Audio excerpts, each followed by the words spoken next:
U rostdan ham qo'rqib ketganga o'xshaydi. Mana nima boshqalarni ham chuv tushirgan narsa.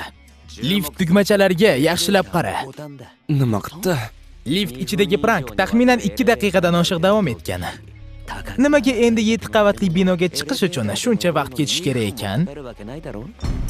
Chunki barchasi uyushtirilgan. O'sha ayol o'zini tugmachani bosgandek qilib ko'rsatdi. Ha, endi tushundim. Shu vaqtgacha ham sezmanman. Shunday narsani qanday qilib nazardan chetda qoldirdim? Agar kontent haqiqatdan ham qiziq bo'lsa, odamlar detallarga e'tibor qilishmaydi. Bunaqa qiladigan YouTubechilar tiqilayotibdi. Ular videosi uchun aktyorlarni yollashgan.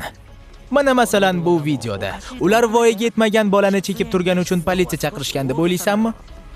Bu haqida politsiyadan so'radim. O'sha kuni zobitlarni sigaret sabab yuborishmagan ekan. Nimaga ekan? Ming bor uzr. Uni qandaydir jinoyatchi deb o'ylabmiz.